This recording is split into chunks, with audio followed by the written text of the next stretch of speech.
ఓవర్లోడ్తో వెళ్లే వాహనాల ప్రమాద కారకాలుగా మారుతున్నాయి. ఇలాంటి వాహనాలు నడిపే డ్రైవర్లు వాహనంపై తమ నియంత్రణను కోల్పోతారు. అందుకే ఓవర్లోడ్ వాహనాలపై ప్రభుత్వం కొరడా జులిపిస్తోంది. రవాణా శాఖ ఎన్ఫోర్స్మెంట్ ఆధ్వర్యంలో భారీగా తనిఖీలు చేస్తోంది. ఇటీవల ఒక్కరోజే ఓవర్లోడ్తో వెళ్తున్న 100 వాహనాలను రవాణా శాఖ అధికారులు సీజ్ చేశారు. ఓవర్లోడ్పై రవాణా శాఖ చేపట్టిన చర్యలపై మరిన్ని వివరాలను మా ప్రతినిధి శ్రీపతి శ్రీనివాస్ అందిస్తారు.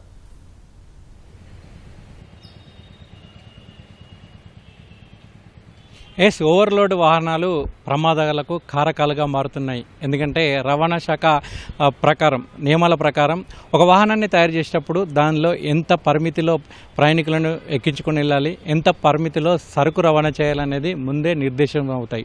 కానీ దానికి మించి పరిమితికి మించి ప్రయాణికులను ఎక్కించుకొని వెళ్ళినా లేదంటే సరుకు రవాణా చేసినా కానీ ఆ వాహనం అదుపు తప్పి ప్రమాదానికి గురయ్యే అవకాశాలు ఎక్కువగా ఉంటాయి. ముఖ్యంగా రవాణాకు సంబంధించి సరుకు రవాణాకు సంబంధించి అయితే ఓవర్లోడ్ కంకర కావచ్చు, ఇసుక కావచ్చు, లేదంటే బొగ్గు కావచ్చు, ఇటువంటి స్టీల్ కావచ్చు, ఇనుము కావచ్చు, ఇటువంటి వాటిని లారీల్లో ట్రక్కుల్లో తరలిస్తున్న సమయంలో అధిక మోతాదుకు మించి అంటే ఏదైతే వాహనం ఉంటుందో దానికి మించి పరిమితికి మించి ఈ ఓవర్లోడ్ను తీసుకెళ్లడం వల్ల అది ఎవరైతే డ్రైవింగ్ చేస్తున్నారో ఆయన కంట్రోల్లో ఉండకుండా వాహనాలకు ప్రమాదాలు జరిగేందుకైతే అవకాశం ఎక్కువగా ఉంటుందని రవాణా శాఖ చాలాసార్లు హెచ్చరించినప్పటికీ కూడా వాహనదారులు అయితే తీరు మార్చుకోవడం లేదు. దీంతో రవాణా శాఖ కొరడా జులిపిస్తుంది.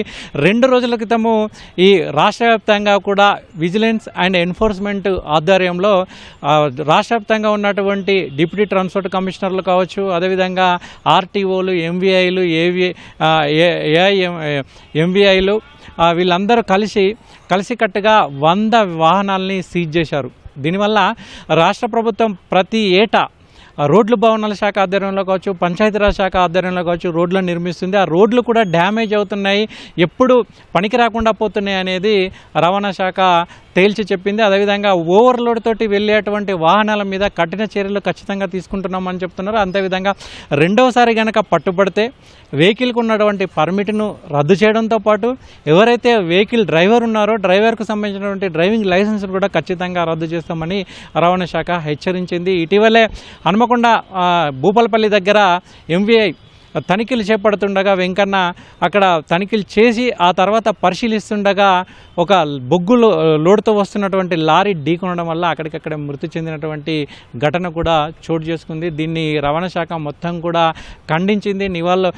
ఈరోజు అక్కడికి రవాణా శాఖ తరపున ఉన్నటువంటి అధికారులంతా వెళ్ళి కూడా నివాళులు అర్పించారు. అయితే ఈ ఓవర్లోడ్ తోటి వెళ్ళే వాహనాల్ని తనిఖీ చేసే సమయంలో ఈ వాహనదారులకు చెకింగ్ వాటికి సంబంధించినటువంటి పత్రాలను, అనుమతి పత్రాలను, లేదంటే ఎంత లోడ్ ఉంది, దానికి మించి ఎంత ఓవర్లోడ్ ఉంది అనే వాటిని చెక్ చేయడంతో పాటు సేఫ్టీ మెజర్మెంట్స్ కూడా ఖచ్చితంగా తీసుకోవాలని కూడా రవాణా శాఖ నిర్ణయించింది. ఎందుకంటే ఓవర్లోడ్తో వస్తున్నటువంటి వాహనాలు అధిక వేగంతో వచ్చి వాహనాలని చెక్ చేసేటువంటి అధికారులను, ముఖ్యంగా ఎంవీఐలను కావచ్చు, ఏఎంవీఐలను కావచ్చు, ఢీ కొట్టే అవకాశాలు ఉన్నాయి. కాబట్టి దానికి సంబంధించినటువంటి ప్రమాదాలు జరగకుండా కూడా జాగ్రత్త పడాల్సిన అవసరం ఎంతైనా ఉందని కూడా రవాణా శాఖ అభిప్రాయపడుతుంది. ఇదే విషయాన్ని కింది స్థాయిలో క్షేత్రస్థాయిలో ఉన్నటువంటి సిబ్బంది ఉన్నత స్థాయి అధికారుల దృష్టి కూడా తీసుకెళ్లారు. ఈరోజు జూమ్ మీటింగ్ కావచ్చు, లేదంటే ఫోన్ మీటింగ్ కావచ్చు, వీటన్నింటిలో కూడా అధికారులు సేఫ్టీ మెజర్మెంట్స్ ఏ విధంగా తీసుకోవాలి, ఏ విధంగా తనిఖీలు చేపట్టాలనే దాని మీద అయితే ఖచ్చితమైన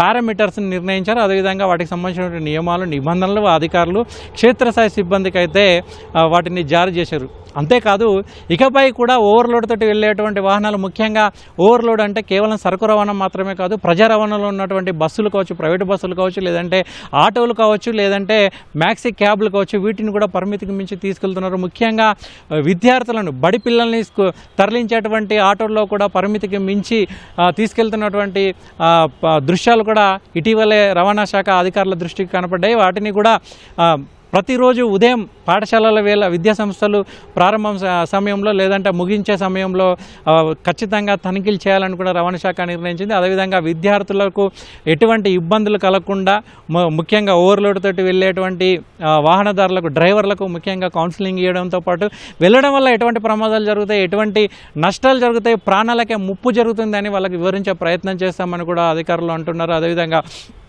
ప్రైవేట్ ట్రావెల్స్ కూడా పరిమితికి మించి అంటే ఒక బస్సులో కనీసం 40 మంది వెళ్ళాలంటే 40 కాకుండా 50 నుంచి 70 మంది 80 మంది 100 150 మందిని కూడా తీసుకెళ్తున్నటువంటి సందర్భాలు కనబడుతున్నాయి. ఇవి కూడా డ్రైవర్ ప్రమాదానికి గురయ్యే అవకాశాలు కూడా కనబడతాయని, దీనివల్ల కూడా ఓకే. ప్రయాణికులు ప్రమాదాల బారిన పడే అవకాశాలు ఉంటాయి. ప్రమాదం జరిగినప్పుడు కూడా చాలా ఇబ్బందులు జరుగుతాయి అనేది రవాణా శాఖ గుర్తించింది. అందులో భాగంగానే ఓవర్లోడ్ తోటి వెళ్లే వాహనాల మీద కఠిన చర్యలు తీసుకోవాలని ప్రభుత్వం ఆదేశించింది. దాన్ని ఖచ్చితంగా అమలు చేస్తామని రవాణా శాఖ అధికారులు అయితే స్పష్టం చేస్తున్నారు.